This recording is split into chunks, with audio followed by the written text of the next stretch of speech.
Bonjour à toutes et à tous, bienvenue, c'est Smart Impact, l'émission de la transformation environnementale et sociétale de notre économie. Smart Impact en format XXL avec une interview d'une demi-heure de Guillaume Pépi, président du réseau Initiative France, maillage serré d'associations qui financent les créations d'entreprises, est également président du conseil d'administration d'Emeis, le nouveau nom d'Orpea. On verra comment il aide le groupe à sortir du scandale de maltraitance dans ses EHPAD. Mon invité, c'est Éléonore Slama. Elle publie En finir avec les mètres carrés gâchés. Elle plaide pour l'intensité d'usage. 3 millions de logements vacants, 5 millions de mètres carrés de bureaux vides, rien qu'en Ile-de-France. Dans notre débat, on dévoilera le baromètre du retail durable. Où en sont les comportements de consommation en France et en Europe? Les Français sont à la fois les plus demandeurs et les plus sceptiques en matière de produits durables. Et puis dans notre rubrique Startup, je vous présenterai Boost ton Biz et son programme destiné aux femmes qui veulent créer leur entreprise. Voilà pour les titres, c'est parti pour ce Smart Impact en format XXL.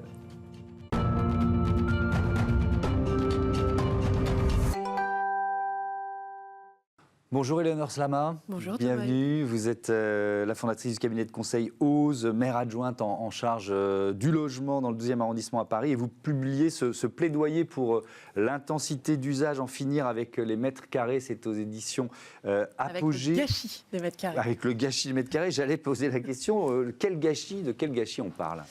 Eh bien, aujourd'hui, au même titre que le gaspillage alimentaire, la mode jetable, la fast fashion, qui a eu sa loi récemment, au même titre que le gaspillage de l'eau, de l'énergie, nous vivons au cœur d'un immense gâchis, le gaspillage immobilier, le gaspillage de nos mètres carrés. Et pourtant, nous n'en avons pas vraiment conscience. Alors, ce gâchis, qu'est-ce que c'est? C'est déjà, bien sûr, la vacance.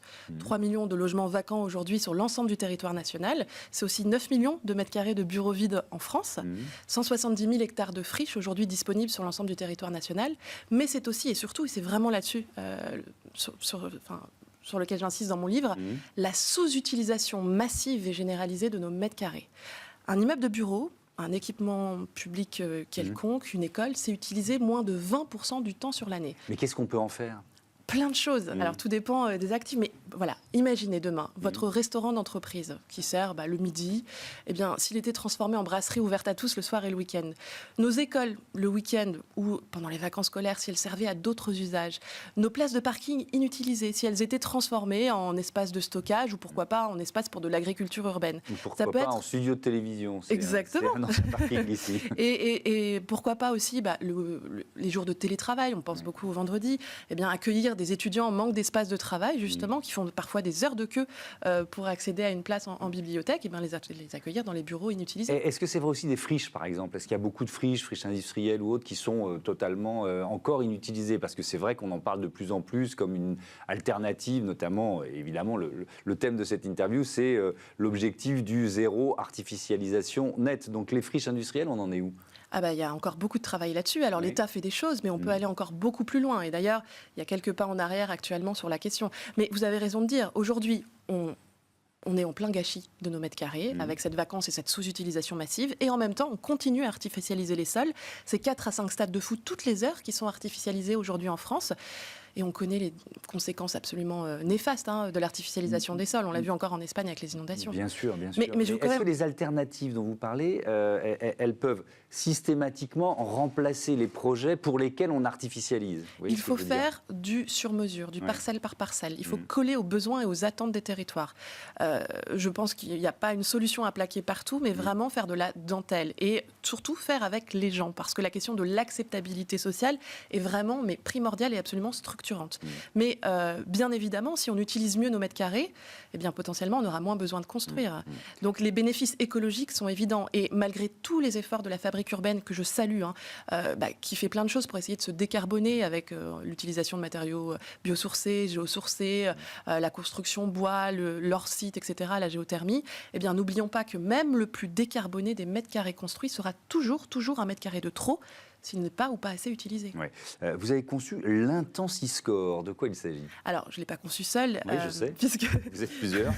En gros, un groupement d'acteurs publics et privés. Moi, j'ai un plaidoyer que je viens un petit peu de vous exposer, mais il ne suffit pas de dire yaka, faucon, allez-y, faites. Il faut donner à chacun les moyens d'agir. Et c'était vraiment l'idée de ce groupement que j'ai mis en place et qui réunit la direction de l'immobilier de l'État, SNCF Immobilier, la ville de Paris, mais aussi Novaxia, JLL, SFL, Bouygues Construction et sa filiale Linksys City.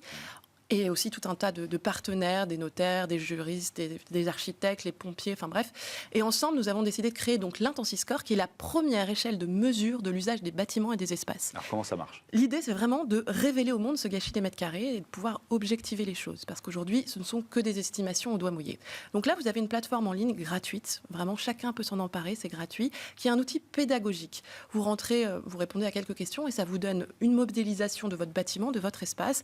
Et vous pouvez faire varier les jours de la semaine, du mois, de l'année, et même les moments de la journée. Et vous pouvez voir quels sont les espaces plus ou moins utilisés. Et surtout, vous avez des pistes pour agir. Concrètement, en plus de cet IntensisScore, nous avons aussi publié un livre de pratiquement 200 pages qui est disponible en ligne, qui est un guide qui lève tous les freins juridiques, assurantiels, techniques, de gestion qui aujourd'hui nous empêchent d'aller plus loin. Alors il reste aussi beaucoup de choses à faire encore, mais l'idée pour nous, c'est de montrer que c'est possible. Et c'est pour ça qu'on a aussi mis en place 17 projets pilotes partout en France avec...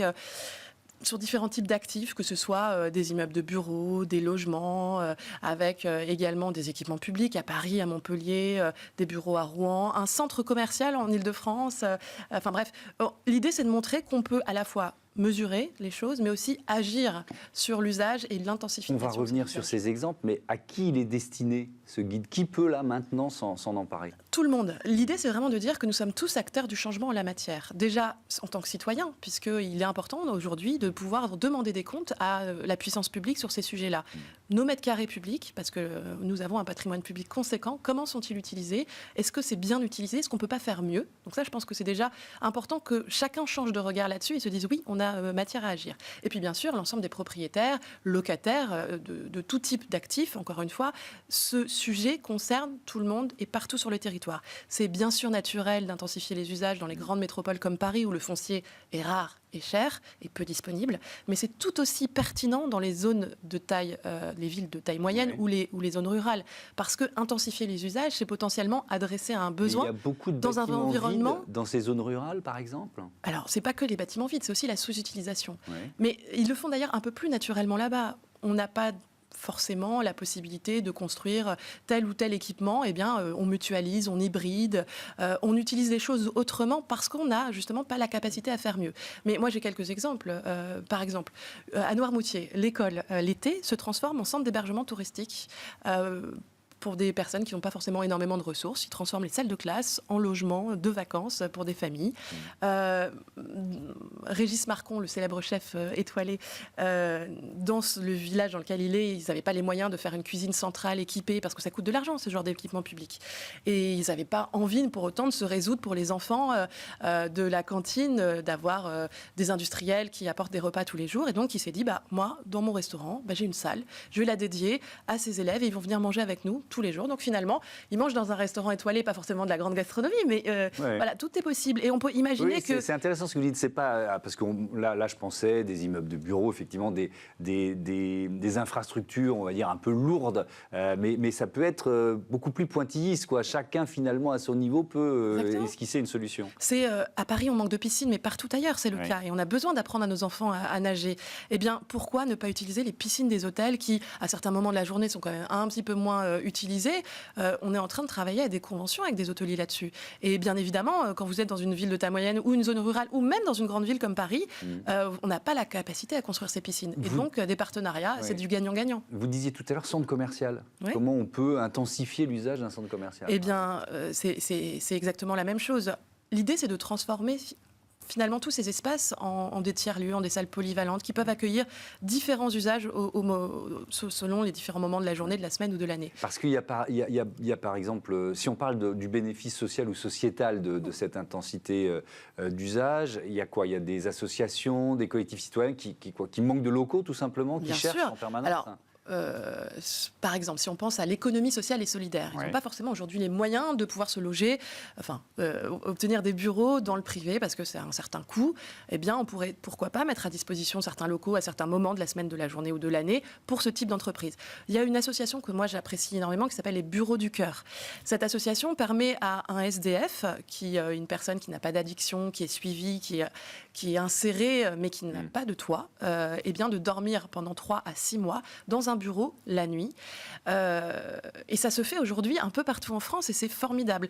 Et c'est très important la question sociale parce que aujourd'hui on vit dans un monde où on a un petit peu du mal à vivre ensemble. On est un peu la société du repli, on se fait livrer nos courses, nos repas, enfin bref, on a du mal à faire les échanges. On interagit moins qu'avant. On interagit moins qu'avant. Et l'intensité d'usage, justement, nous permet de faire, nous recroiser tout simplement, et de créer de la mixité, de renforcer les liens. Un intérêt économique, un bénéfice économique. Bien sûr. Alors par déjà, exemple, pour un territoire. Déjà, si on pense à la vacance, un immeuble vacant, ça coûte cher, ça se dégrade, donc forcément, le louer, ça a un intérêt.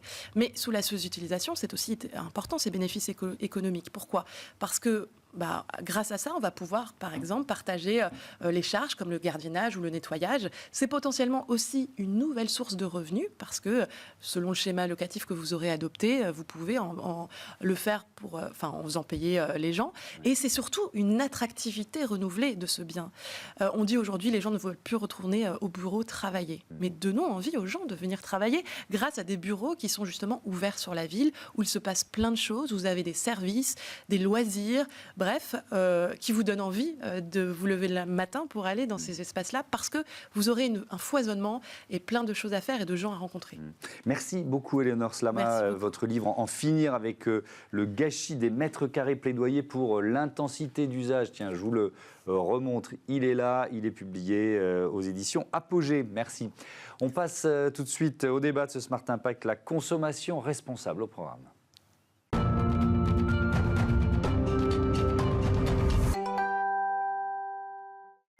On parle consommation responsable dans notre débat avec Elisabeth Denner. Bonjour.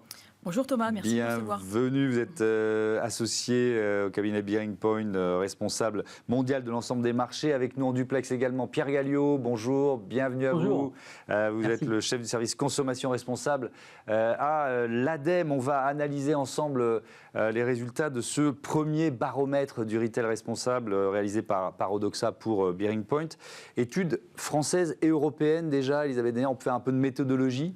Oui, absolument Thomas. En fait, on a choisi pour ce premier baromètre qui a vocation à se pérenniser dans le temps, de retenir 5 pays. Donc évidemment la France, mais aussi on voulait évidemment avoir des bases de comparaison avec d'autres pays clés en Europe.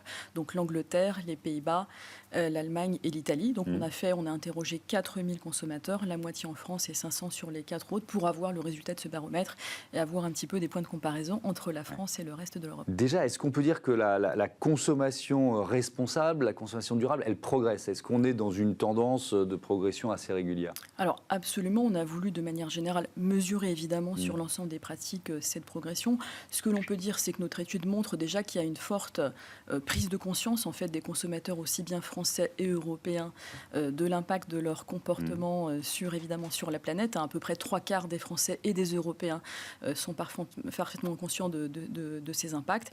Là où la France se différencie, c'est que 74% des Français, là on est 10 points de plus que le reste de l'Europe, intègrent vraiment les critères de durabilité dans leur décision d'achat. Oui, on peut voir ce chiffre, les 3/4 des Français, effectivement, qui assurent tenir compte des critères de durabilité, 74%. Mais alors, ce qui est intéressant, c'est qu'ils font aussi partie des plus sceptiques, les Français. C'est-à-dire qu'ils disent on veut consommer plus durable, plus responsable, mais on a quand même des doutes, attention au greenwashing. Alors absolument, alors c'est vrai que le consommateur, les défiances qu'on trouve finalement sur la scène politique et sociale depuis quelques années, on les retrouve aussi finalement dans cette défiance vis-à-vis des marques.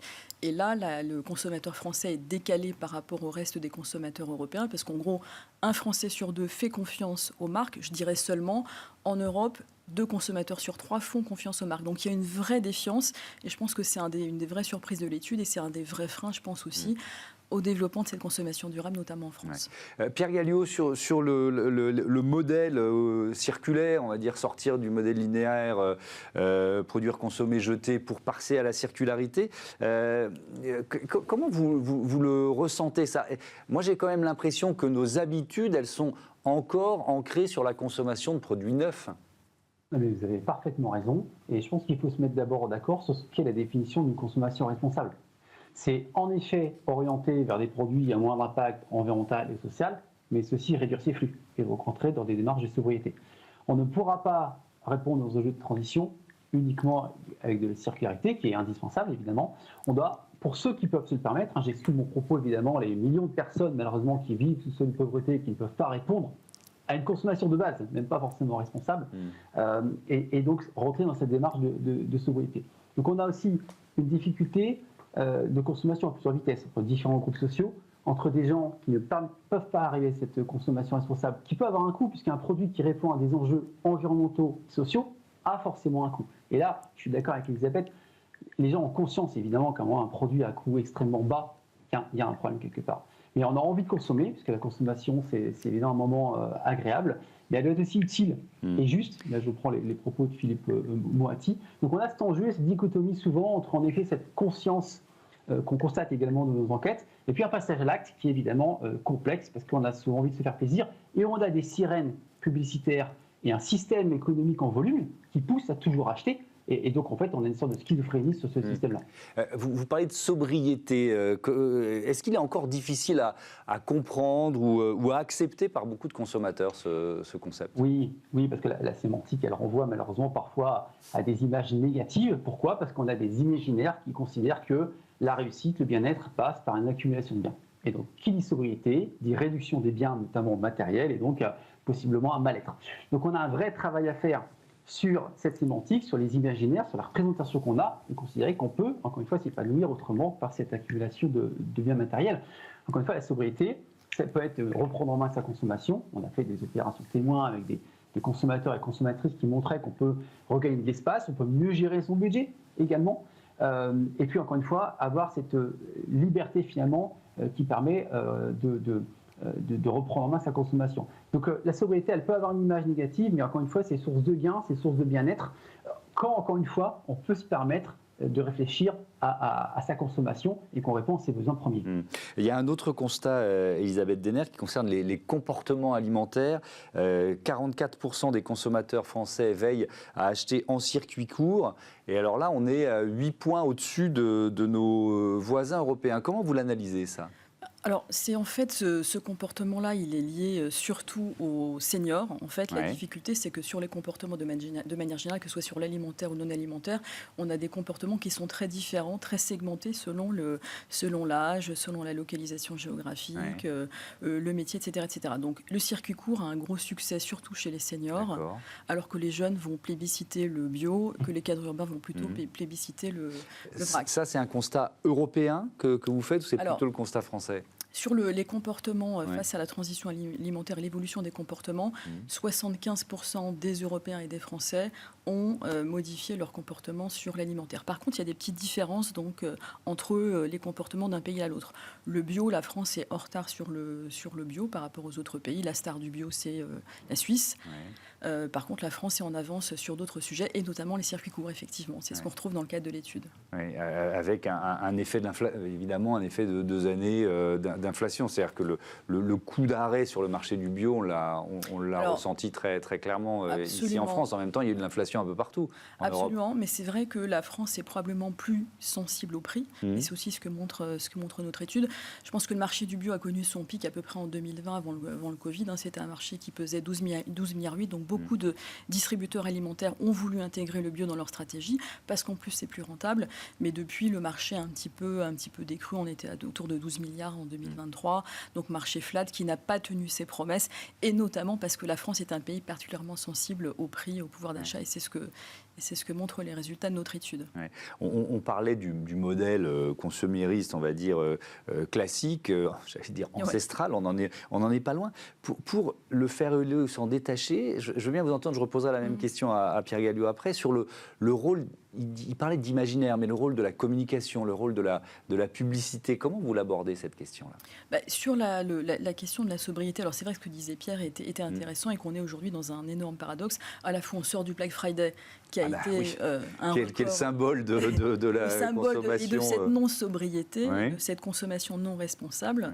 Donc à la fois le Black Friday était le Black Friday historiquement le plus successful que la France ait jamais connu. Bon, c'est d'ailleurs vrai aussi aux États-Unis. C'est dingue de voir la rapidité à laquelle cette tradition qui vient des États-Unis s'est imposée en France, quoi. Absolument, et c'est devenu aujourd'hui le premier pic de consommation devant Noël, devant les soldes, donc le paradigme a complètement changé. Et à la fois, ce que montre notre étude, c'est qu'il y a un très fort désengagement des produits neufs. Je pense que c'est peut-être l'élément qui nous a le plus surpris dans le cadre de l'étude. Une femme sur 3 en France nous dit acheter moins de produits neufs que l'année dernière. Un homme sur 4 nous dit la même chose. Et là aussi, on est très au-dessus, finalement, des autres pays européens. Donc, le consommateur français est vraiment très schizophrénique entre je consomme, je me fais plaisir au Black Friday et finalement, j'achète moins de neuf. Donc, c'est tout à fait paradoxal. Oui, avec aussi le Black Friday, c'est souvent des achats d'anticipation et ça rejoint les enjeux de prix dont on va parler. Mais je voudrais, Pierre Galliot, vous entendre sur cette question de l'imaginaire, le rôle de la publicité, de la communication, mais même de la fiction, hein, dans cette perception d'une transition, d'une transformation environnementale qui soit sympa et pas juste anxiogène et culpabilisatrice. Mais vous avez parfaitement raison. On a un enjeu d'expliquer qu'on peut vivre correctement et bien différemment. Nos modes de vie, nos modes de consommation et nos modes de pollution actuels ne sont pas durables. Ça, c'est aussi simple que ça. Je ne vais pas refaire le discours sur l'atteinte des limites planétaires et des problématiques sociales. Donc on a besoin de changer. Et changer, ce n'est pas forcément négativement. Il faut qu'on ait des récits qu'on dit encapacitants, c'est-à-dire qu'on les explique et qu'on explique ce que peut être un mode de vie en 2030, en 2040, en 2050, qui répond à nos besoins, j'insiste là-dessus, qui sont toujours agréables, mais qui nous permettent encore une fois de répondre à ces enjeux. Donc là-dessus, on a besoin d'emmener en effet la publicité, on a besoin d'emmener l'ensemble aussi des marques, et Elisabeth le rappelait, pour lesquelles il y a une énorme défiance. On a aussi besoin qu'elles fassent évoluer leur offre, parce qu'on a quand même l'offre qui drive la consommation de manière majoritaire. Et si vous n'avez pas une offre qui permet d'avoir des produits plus responsables sur un plan environnemental et social, à un coût certes accessible, mais encore une fois, il y a toujours un coût minimum pour ça, on va avoir une difficulté pour permettre l'accès à cette consommation. Les études le montrent. Et d'ailleurs, pour tous les publics, il faut pouvoir permettre aussi à des publics qui ont moins de moyens d'accéder à cette consommation responsable. Il ne doit pas être les dindons de la farce. Donc ça prouve aussi qu'il y a aussi une question, alors à la fois de bonus, le bonus réparation permet de limiter les coûts d'une réparation, par exemple, Elisabeth évoquait l'enjeu de la durée de vie des produits, mais ça pose aussi la question de la réparation des richesses. Comment on fait pour que l'ensemble de la population puisse acheter un produit certes plus cher à l'achat, initialement, mais qui sera plus durable, qui sera réparable, et on aura moins besoin d'acheter des produits par la suite et d'accumuler des biens neufs. Oui, on y reviendra sur cette question du prix avec vous, Pierre Galliot, mais que dit le baromètre là-dessus? Est-ce que les Français et les Européens sont prêts à payer plus cher et à quel niveau? Alors, c'est là. Alors, ce que dit notre baromètre, c'est que 70% des consommateurs sont prêts à payer plus. Alors, maintenant, quand on regarde... Est-ce qu'ils le font vraiment quand ils sont est-ce qu'ils le font vraiment quand il s'agit de passer à la caisse? Beaucoup moins. C'est-à-dire que quand on regarde plus précisément, 46% sont prêts à payer entre de 1 à 10% de plus et seulement 24% sont prêts à payer une vraie prime durable au-delà de 10%. Donc il y a encore le prix et l'accessibilité des produits durables. Je pense que c'est un vrai défi pour les entreprises. Et en tout cas, en France, le prix, évidemment, compte tenu du contexte de pouvoir d'achat particulièrement difficile, est clairement le défi numéro 1. Mais cet argument du prix, il pousse aussi des plateformes qui sont un peu emblématiques de l'économie circulaire. Absolument. Vinted, etc. Absolument. Et c'est vrai que quand on voit le marché en France, il y a deux plateformes C2C très emblématiques qui sont aujourd'hui dans le top 3. Évidemment, aujourd'hui, le top 1, c'est Amazon. Ouais. Derrière, il y a Le Bon Coin. Et la troisième, c'est évidemment Vinted. Donc, pour vous donner une idée, le trafic quotidien sur Amazon, c'est à peu près 8 millions de personnes. C'est 7 sur Le Bon Coin, 5 sur Vinted. Mais ils ont un niveau de croissance exponentielle. Donc, je pense que Vinted va probablement devenir la deuxième dans un horizon de temps assez court. Et ça, c'est aussi une vraie spécificité française, puisque comme il y a cette défiance par rapport aux entreprises, il y a un engouement très fort sur ces plateformes C2C, qui sont aussi un moyen, finalement, pour les consommateurs de revendre, de compléter leur pouvoir d'achat de manière, finalement, assez facile. C'est un enjeu pour les marques d'être présentes sur ces plateformes ? Alors absolument, on commence à voir des entreprises qui le sont et du coup ça me rappelle un petit peu finalement le développement du modèle de l'e-commerce il y a une vingtaine d'années. On se retrouve un petit peu dans des problématiques similaires, c'est-à-dire qu'au départ les marques ont vu l'e-commerce avec beaucoup de défiance. C'est d'abord des plateformes tiers qui se sont emparées du sujet et puis ensuite évidemment des sites comme Amazon ont énormément grossi. Là on a le Vinted qui est le nouvel Amazon de la seconde main et les marques sont en train de regarder ça évidemment avec beaucoup d'attention, mais aujourd'hui je ne connais aucune marque, aucune entreprise qui a réussi à passer à l'échelle et à avoir intégré dans son modèle économique à la fois la première main et la seconde main. Même si alors il y a des secteurs les plus matures qui sont l'automobile et la téléphonie, mais c'est encore assez rare. Ouais, merci beaucoup. Merci à tous les deux et à bientôt sur Bismart for Change. On passe à notre rubrique Prêt pour l'impact, un grand patron face à ces enjeux de transformation.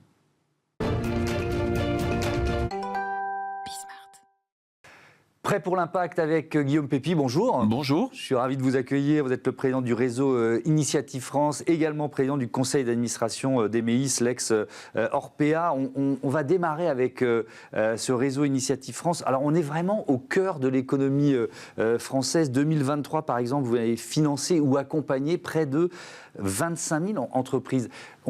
L'émission, elle s'appelle Smart Impact. La rubrique, c'est Prêt pour l'impact. On parle évidemment d'impact environnemental et sociétal. Est-ce que ces entreprises sont parfois des toutes petites entreprises, des commerçants, etc., que vous financez?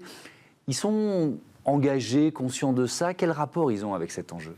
Alors, ce réseau Initiative, c'est 200 associations qui sont partout en France, donc c'est gratuit, qui aident chacun ou chacune à créer sa boîte. Ouais. Le gros changement, c'est qu'effectivement, avant, on créait sa boîte pour gagner sa vie. Ouais. Même si, aujourd'hui, on ne le fait pas parce qu'on est au chômage, on le fait parce qu'on a envie de le faire, et on a envie de se réaliser. Mais le gros changement, c'est celui que vous dites, c'est-à-dire qu'on veut aussi, aujourd'hui, faire du bien à la société. On regarde les personnes qu'on va embaucher, on regarde l'impact qu'on va avoir positif sur le territoire, par exemple les créations d'emplois, et on regarde son bilan énergétique. Donc la création d'entreprise, elle devient Smart Impact. Ouais. Mais c'est peut-être pas forcément le premier critère, mais ça rentre dans la feuille de route en quelque sorte, c'est ça? Ça bouge vite, ça Oui. bouge vite. C'est-à-dire qu'aujourd'hui, il y a 7 porteurs de projets, c'est-à-dire 7 futurs entrepreneurs sur 10, qui disent « je mets l'impact au même niveau que l'économique ». Donc c'est quand même une petite révolution. Ouais. En revanche, concrètement, c'est pas toujours facile. Si vous créez par exemple une scierie dans les Vosges, on a une porteuse de projet qui vient de le faire. Trouver un véhicule électrique qui va être adapté à porter la charge du bois, porter les grumes sur des dizaines et des dizaines de kilomètres, c'est pas évident. Donc, on va dire l'envie, la volonté sont là, mais maintenant, il faut résoudre les problèmes et on a proposé à nos porteurs de projets 2 choses. D'abord des formations qu'on fait avec l'Agence pour les économies d'énergie, l'ADEME, et puis on leur propose aussi une grille, on va dire, d'analyse pour qu'ils puissent passer leur projet au crible de l'environnement, de la transition énergétique, et bref, des aides pour que chacun puisse se dire « je suis aussi fort en impact que je suis fort en économie ». Oui, et parfois faire le bon choix dès le départ, parce que des fois on fait un choix et puis on se rend compte quelques années après que c'était peut-être pas forcément environnementalement parlant le plus efficient. Il y a notamment ce label qui s'appelle Initiative Remarquable, ça rejoint ces engagements environnementaux ou pas seulement? C'est une façon de dire à ceux qui réussissent un projet formidable, waouh, on a envie de vous aider non seulement à le financer, puisque notre métier c'est de faire des prêts d'honneur à taux zéro, mais on a envie de faire savoir que votre projet existe. Pour prendre un exemple, une jeune femme qui lance un projet pour faire des bonnets de soutien-gorge différenciés selon la taille de la poitrine, sein gauche, sein droit, qui concerne un nombre énorme de femmes. Ça n'existait pas, c'était un véritable tabou. Et aujourd'hui, elle le crée et ça cartonne. Mais c'est des projets de cette nature-là aussi innovants. C'est vraiment une initiative remarquable. Et alors, je vais juste donner quelques chiffres. Vous l'avez dit, 207 associations locales, 13 coordinations régionales, près de 800 lieux d'accueil, il y a 1180 salariés. plus de 23 000, près de 24 000 experts bénévoles qui notamment mènent ce travail de sensibilisation dont vous nous parliez à l'instant. Vous avez dit un mot très important qui est au cœur d'Initiative France, de ce réseau, c'est le mot prêt d'honneur. Donc là, on va rentrer dans la mécanique. Cette jeune femme qui arrive avec son projet, effectivement, de créer des soutiens-gorge qui permettent de différencier. Elle avait du mal à se financer. Vous faites un premier travail d'étude qui va ensuite rassurer les banques. Comment ça marche? Ce que proposent les 208 associations qui sont partout sur le territoire, oui. c'est 4 choses. C'est d'abord vous aider à solidifier le dossier. D'accord. Le business plan, le plan de trésorerie, le plan commercial. On va le challenger pour qu'il soit encore plus robuste. Okay. La deuxième chose, c'est évidemment de regarder si vous avez, vous, l'apport personnel ou les fonds propres que souvent les banques demandent pour vous prêter de l'argent. Et si vous ne l'avez pas, à ce moment-là, nous, on vient vous proposer un prêt d'honneur, 20 000, 30 000 euros, à la personne, taux zéro, pas à la l'entreprise, personne, hein. ce qui veut dire que votre entreprise ne va pas commencer avec de la dette. Ouais. C'est vous, en quelque sorte, ça remplace les économies que vous n'avez pas forcément pour créer votre entreprise. Et puis, on vous propose 2 autres choses, de vous accompagner avec parrain, marraine pendant 1 an, 2 ans, 3 ans, pour que la petite pousse droit et qu'elle se solidifie. Et puis on propose de vous mettre dans un réseau local, si vous êtes à La Roche-sur-Yon, si vous êtes à Valence, pour que, avec d'autres chefs d'entreprise, vous trouvez des clients, des fournisseurs, des partenaires, puis des gens avec lesquels vous allez être très solidaires. Et ça veut dire que vous êtes d'une certaine façon partenaire avec les réseaux bancaires, les principaux réseaux bancaires qui sont assez contents que vous fassiez ce premier travail de tamis. Comment je peux comprendre ce lien que vous avez avec les C'est exactement ça. Ouais. C'est-à-dire que les banques nous font confiance. Quand elles voient qu'on a, nous, accordé un prêt d'honneur, dans un comité de prêt où il y a des entrepreneurs locaux qui connaissent bien le terrain, les banques se disent à quoi ça servirait de recommencer l'étude du dossier. Mais ce n'est pas le travail des banques.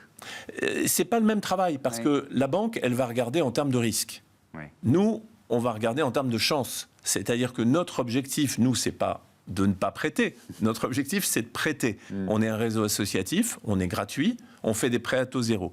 Notre objectif, c'est qu'il y ait plus de très petites entreprises partout en France, y compris dans les zones rurales, y compris dans les quartiers politiques de la ville, pour que ce tissu économique-là, il vienne compléter les très grosses entreprises qu'il y a en France. Oui. Il y a évidemment un rôle, on le comprend, un rôle sociétal de ce réseau, avec notamment des actions pour aider les femmes à créer leur entreprise, promouvoir l'entrepreneuriat féminin. Qu'est-ce que vous faites de spécifique en la matière? C'est un des drames de ce pays. On est un pays d'entrepreneurs, la France. C'est super réjouissant. Par rapport à d'autres pays d'Europe, oui, l'Allemagne est moins. Oui, l'Allemagne ou la Suisse, c'est moins entrepreneur. Parce que les Français sont, comme dit l'autre, on n'a pas de pétrole, mais on a des idées. Et on a beaucoup de gens qui disent, mais je vais transformer mon idée en entreprise. Le truc qui ne va pas, c'est que sur 100 créations d'entreprises, il y en a seulement un tiers qui sont faites par des femmes. La faute aux préjugés des femmes qui il y a un peu d'autocensure parfois. Voilà, autocensure, manque de confiance, et puis des biais qui font que parfois les projets féminins, par exemple dans la tech, ils ont beaucoup plus de mal à percer que les projets portés par des hommes. Ça, c'est un vrai biais. À se financer. Et à se financer. J'ai reçu plusieurs fois là, au Sistat, etc. C'est vraiment marquant, quoi. C'est-à-dire qu'une femme seule qui arrive face à un groupe d'hommes potentiellement investisseurs, un fonds d'investissement, elle va avoir moins de chances de trouver de l'argent, ou elle va en trouver moins que si elle arrive avec un cofondateur ou que si c'est un homme ou 2 hommes seuls, quoi. Et donc, il faut se battre contre ces préjugés et ces biais. Et donc, nous, ce qu'on fait, c'est qu'on est aujourd'hui à 43%. Donc, c'est beaucoup mieux que la moyenne nationale. La moyenne, c'est un tiers. Nous, on est à 43%, mais on n'est pas à 50%. Donc, on fait des vies ma vie pour permettre à des jeunes femmes... C'est le nom que vous avez donné. Ben oui, ça me rappelle une émission de télé. Et on était jeunes. Pour aider des jeunes femmes à se rendre compte de ce que c'est que le métier d'entrepreneur, et donc à être moins angoissés et à éviter l'autocensure. Et puis, on donne aussi des rôles modèles. En disant, mais regardez, il y a des femmes qui ont des vies personnelles, familiales, sociales, tout à fait normales et qui sont des grandes chefs d'entreprise. Oui. Sur l'innovation, je vois que les projets innovants financés par le réseau Initiative France, c'est 22% des femmes Alors, on peut dire c'est peu, mais c'est mieux que la moyenne nationale. La moyenne nationale, je crois que c'est 10%. Ah oui, c'est très faible. C'est très faible. Et sur l'innovation, vous faites quoi spécifiquement? Parce qu'il n'y a pas forcément une innovation à la base d'un projet dont c'est ça. que vous accompagnez. Nous, on est un grand réseau généraliste. On est implanté partout et on est, en termes de taille, le premier réseau associatif qui aide les personnes à trouver les solutions pour créer leur entreprise. Et c'est gratuit. Mais ce qu'il faut qu'on fasse, c'est que tout le monde puisse avoir droit, entre guillemets, d'entreprendre. Pas seulement la tech. La tech, c'est super, mais vous avez dans des zones rurales besoin d'épiceries, de cafés-restaurants, vous avez besoin de centres de santé, vous avez besoin des services de la vie quotidienne, vous avez besoin de services de déplacement. Et donc, nous, on accueille tous les projets à 2 conditions. Il faut que le projet flotte, c'est-à-dire qu'il n'aille pas dans le mur, sinon, franchement, on envoie quelqu'un dans le mur. Et il faut que la personne soit suffisamment mûre en elle-même. C'est pas une question de formation, c'est pas une question technique, c'est qu'elle est prête psychologiquement à faire ce métier d'entrepreneur.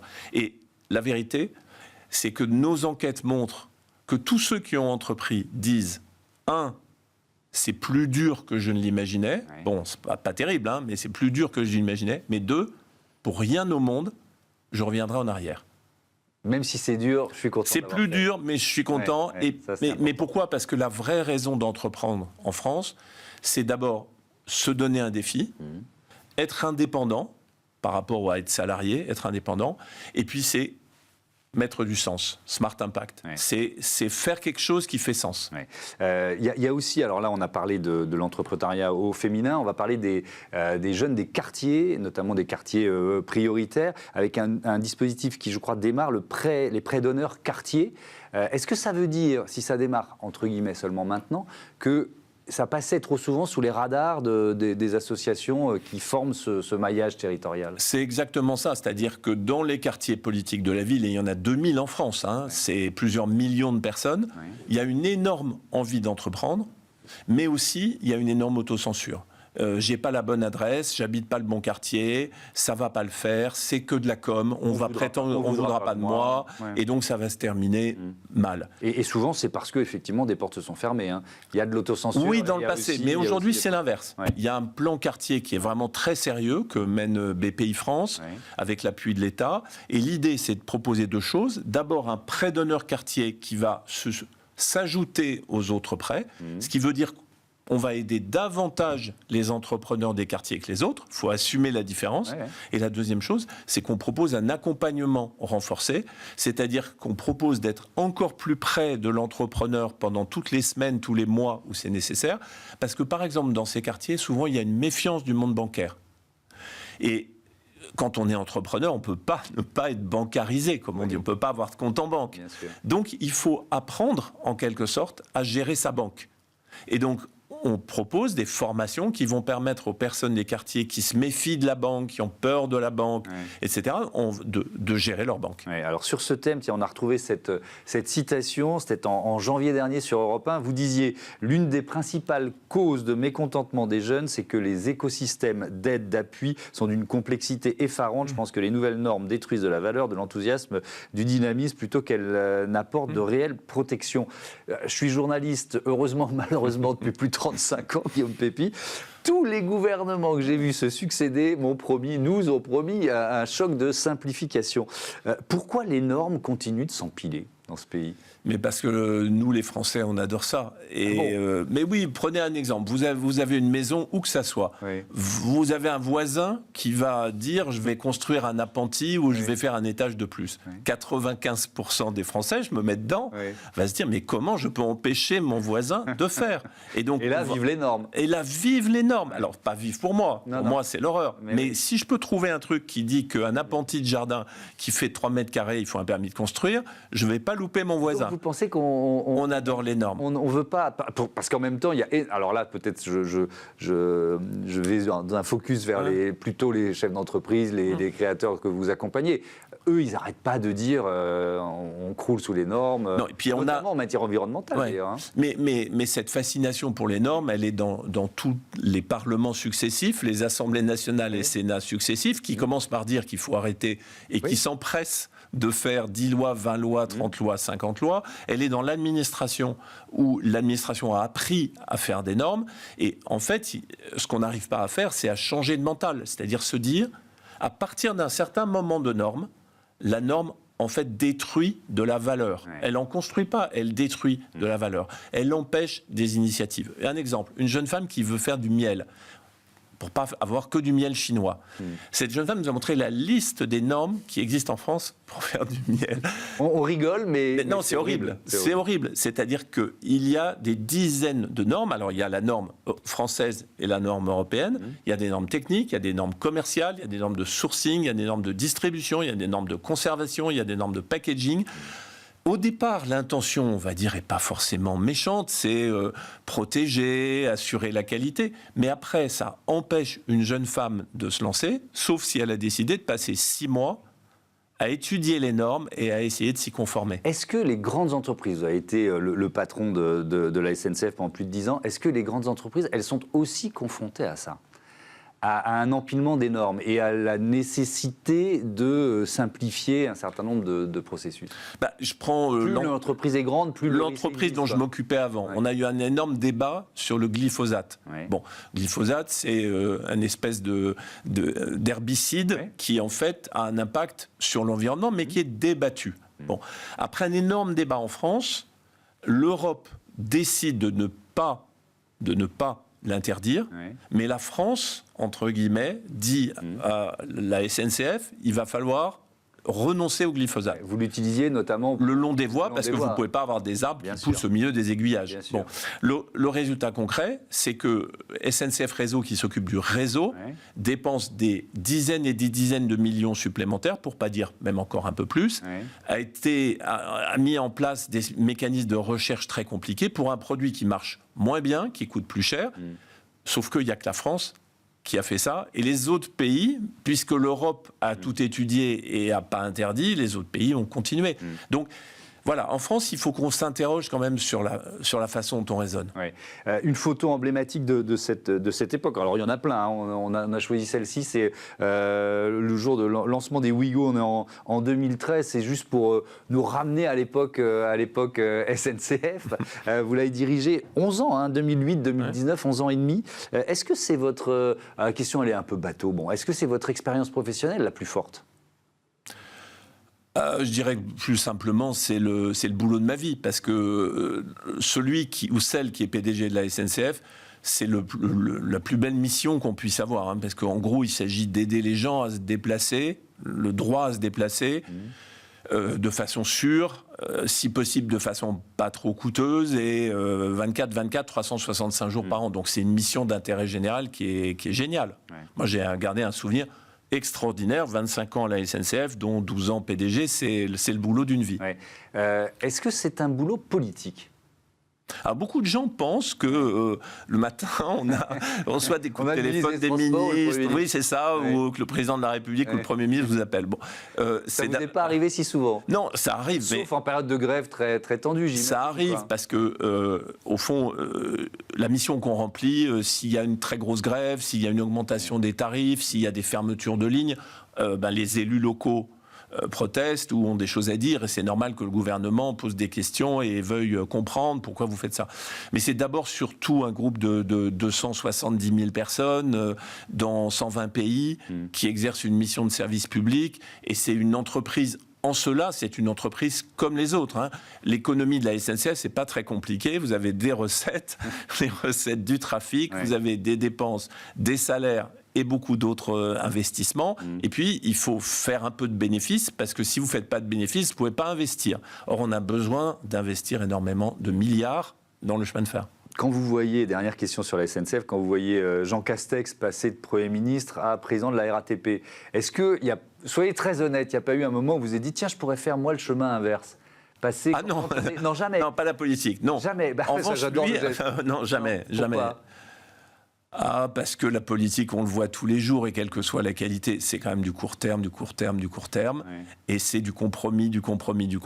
Et moi, je pense qu'aujourd'hui, la meilleure plateforme pour changer la société, plateforme étant un mot un peu large, mais la meilleure plateforme pour changer la société, c'est l'entrepreneuriat. C'est l'entrepreneuriat qui est en train de changer la société. C'est l'entrepreneuriat qui est en train de réorienter l'économie. Prenez 2 exemples. Blablacar, c'est nous qui l'avons aidé au tout début, à La Roche-sur-Yon.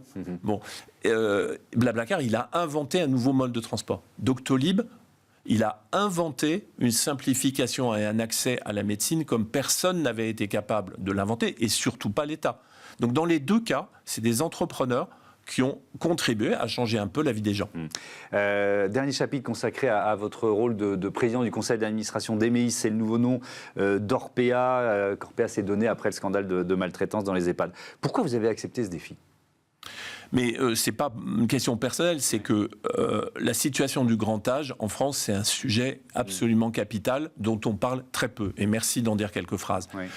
La proportion de personnes de plus de 85 ans, elle va augmenter de moitié d'ici 2030. Parce que les générations qui ont besoin des maisons de retraite, maintenant, c'est les générations qui sont nées en 45, 46, 47, donc des générations du baby-boom, où il y a beaucoup de gens. Bon. Donc, il faut construire. Il faut réinventer la façon dont on va en maison de retraite. Parce que, bon. Alors, je vous interromps parce que là-dessus, vous savez, dans notre rubrique, d'ailleurs, vous poserez une question à notre prochain invité, Thierry Blandinière, le patron d'Invivo. Mais la semaine dernière, on avait Jérôme Sadier, le président du Crédit Coopératif, et c'est lui qui a choisi, nous on n'aiguille pas, de vous poser une question justement sur le modèle économique des EHPAD.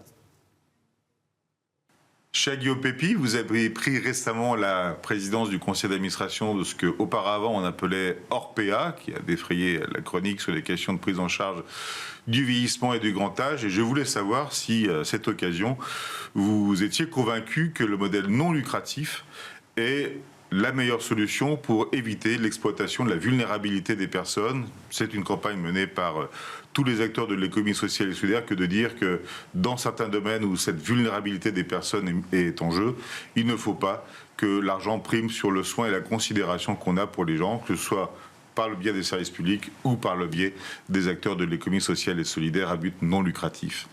Est-ce qu'il faut sortir les EHPAD du modèle lucratif ? Vous me permettez de cartonner, en quelque sorte, l'auteur de la question, qui est par ailleurs un ami que je connais très bien.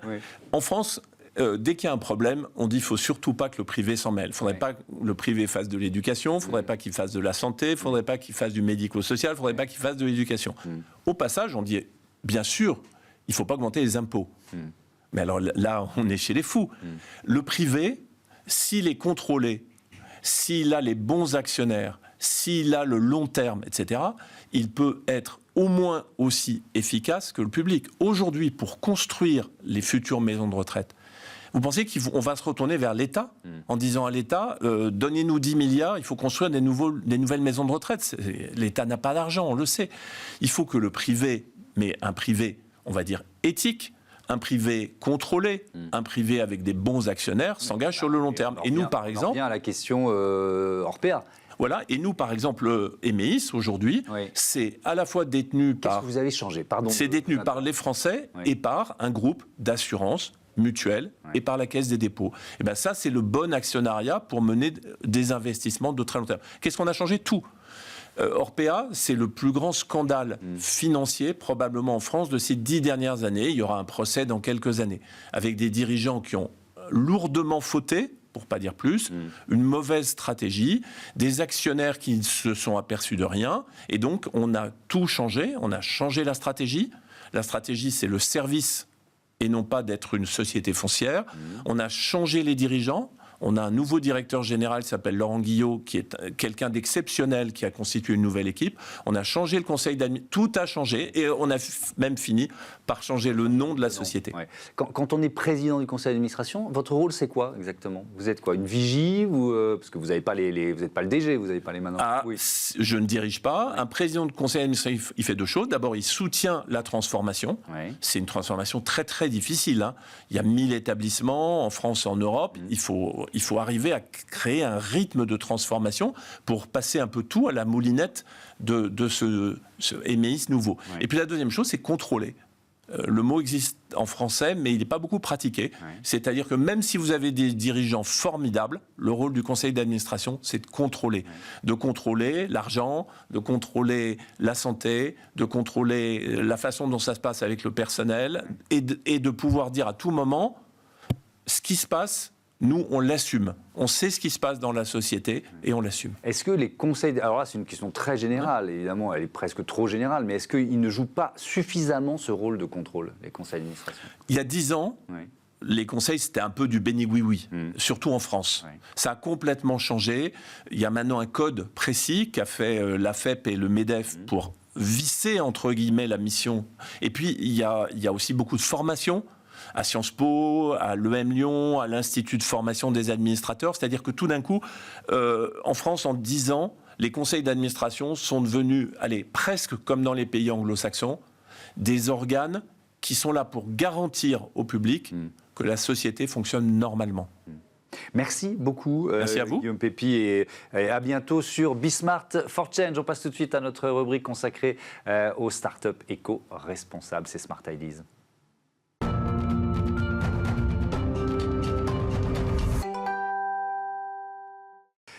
Smart Ideas avec Margot Cunego, bonjour. Bonjour. Bienvenue, vous êtes la fondatrice du programme Boost ton biz, vous l'avez créé en 2021. Tout à fait. Vous étiez toute jeune. Oui, j'avais 21 ans, je sortais des études de droit. Bon. J'avais arrêté mes études. Pourquoi vous l'avez créé ? En fait, j'ai commencé à faire des études de droit pour faire plaisir à ma mère. Je ne savais pas trop ce que je voulais faire, je me disais que j'allais faire des études qui paraissaient... prestigieuse, voilà. Et en fait, après 3 ans, je me suis dit que c'était pas fait pour moi, donc je suis partie 1 an en Australie pour faire une petite pause. Je me disais que j'allais reprendre mon master à mon retour. Et en fait, là-bas, je me suis rendu compte que je pouvais créer mon entreprise, travailler pour moi sur Internet. J'ai rencontré des gens qui le faisaient, qui voyageaient en même temps, qui avaient un lifestyle très différent de ce que je connaissais. Et en fait, je me suis dit, ok, s'il y a des gens qui ont réussi à se lancer à leur compte, je vois pas pourquoi est-ce que moi je pourrais pas le faire. Et donc en rentrant, je me suis dit, ok, je reprends pas mes études. Je lance mon projet, je teste, je me suis pris énormément j'ai eu plein d'échecs, plein d'erreurs, mais j'ai fini par réussir à vivre de mon activité. Et en fait, je me suis rendu compte qu'il y avait un gros manque, surtout au niveau des femmes qui osaient pas se lancer, qui avaient peur de se lancer. Et vu que moi je l'avais fait, que j'avais fait ça toute seule, hyper jeune, et que du coup j'avais quand même expérimenté pas mal de trucs, je me suis dit, ok, pourquoi pas créer quelque chose pour les accompagner elles. Alors c'est quoi ce programme ? Alors ce programme, en gros, c'est un programme de formation, accompagnement, pour justement les femmes qui se sentent pas forcément bien dans leur travail, dans leur job, qui ont envie de créer quelque chose qui a un impact, qui les fait vibrer, qui leur donne envie de se lever le matin, mais qui ont aucune idée de quoi faire, comment le faire, par où commencer, quel est le chemin à suivre. Et donc c'est un programme qui les accompagne du moment où elles trouvent l'idée jusqu'au développement de l'activité. Ça veut dire qu'il est assez personnalisé ce programme. Quels conseils on peut y trouver C'est en ça. fait. Alors en gros, il est hyper personnalisé parce qu'il y a une équipe de coachs en fait qui accompagne chacune de mes clientes. Et en fait, il y a 3 grands aspects. Il y a déjà l'aspect l'idée, l'offre, comment positionner l'offre, comment se démarquer de la concurrence. Il y a tout un aspect communication, vente, marketing, parce que c'est une chose d'avoir une expertise, si on ne sait pas la vendre, ça ne sert à rien. Et il y a aussi un énorme volet qui est beaucoup plus personnel, beaucoup plus état d'esprit, parce que les femmes ont beaucoup de manque de confiance quand elles se lancent dans l'entrepreneuriat. Il y a beaucoup, je pense, de conditionnements, de préjugés qui les empêchent de se croire capables d'y arriver, et il y a besoin de travailler beaucoup là-dessus aussi. Oui, il y a une forme d'autocensure Complètement. qui est encore là. Bien sûr. Je pense qu'elle diminue, mais elle est encore là. Elle diminue, mais je pense qu'elle diminue effectivement. Mais en fait, pour le coup, pour m'être lancée assez jeune, en fait, on n'a pas de rôle modèle, on n'a pas d'exemple, on a très peu de femmes à suivre dans l'entrepreneuriat. Et je trouve que c'est un milieu qui est encore très, malgré les évolutions, très masculin, que ce soit au niveau des exemples qu'on voit, mais aussi de la vision de la réussite, de la vision de l'entrepreneuriat. Finalement, c'est une énergie qui est quand même vachement masculine, et je trouve que les femmes ont du mal à se retrouver dedans de premier abord. C'est-à-dire dans les codes, dans les qualificatifs ou les adjectifs qu'on associe à l'entrepreneuriat, c'est ça ? C'est ça. Je pense que l'entrepreneuriat, quand on y pense aujourd'hui dans l'inconscient collectif, c'est très axé sur la force, la stratégie, la persévérance, la puissance. Que des qualités féminines. Exactement, voilà. Et en fait, c'est vrai. Mais oui, mais c'est dommage parce que pour le coup, les femmes ont énormément de qualités et d'atouts qui sont pour le coup plus propres à elles, même si, bon, faut pas genrer de manière hyper drastique, mais voilà, il y a quand même des généralités qui existent. Mais est-ce que... Alors, il y a l'autocensure, ça, on est d'accord, mais il y a aussi des biais chez les interlocuteurs que les femmes créatrices d'entreprises vont rencontrer. Oui, complètement. Complètement, mais en fait, je pense que c'est à partir du moment où toi-même, en tant que femme, t'y crois et tu te dis, bah, c'est pas parce que je suis une femme qu'il y a quoi que ce soit qui va m'empêcher d'y arriver. Je trouve que les obstacles, finalement, ils sont surmontables. Parce que, en fait, si tu te dis... Enfin, si on se dit oui, je suis une femme, donc les investisseurs vont pas me faire confiance, donc si, donc ça, bah, on se limite nous-mêmes. Alors que si on se dit bah voilà, je suis une femme, mais il y a absolument rien qui m'empêche d'y arriver, bah, on arrive à. C'est quoi votre modèle économique? Les femmes qui viennent chercher les conseils, c'est un abonnement, c'est un forfait? Non, c'est un prix fixe. Et en fait, elles ont accès à 1 an d'accompagnement individuel, un an d'accompagnement de groupe, et elles ont accès ensuite à vie, par contre, à la formation, les vidéos que je remets à jour tous les ans. Donc il y a une partie formation, une partie accompagnement. Elle paye une fois en gros. Oui, il y a certaines de vos élèves qui ont avancé, là, qui ont créé leur entreprise. Oui, bien sûr. Bah, là, on a 2200 clientes là, ces 2 dernières années. Et bah, il y a des belles histoires. Il y a des très belles histoires. Il y a des très belles histoires des femmes qui sont venues me voir vraiment. En fait, ce qui est fou, c'est que ça va de tout âge, de 18 ans à 50 ans. Il y a des parcours tellement différents et finalement, le succès finit par arriver quand elle ne lâche pas l'affaire, quoi. Merci beaucoup, Margot Cunégonde, et bon vent à Boost ton Biz. Voilà, c'est la fin de ce numéro de Smart Impact. Merci à toutes et à tous de votre fidélité à la chaîne des audacieuses et des audacieux.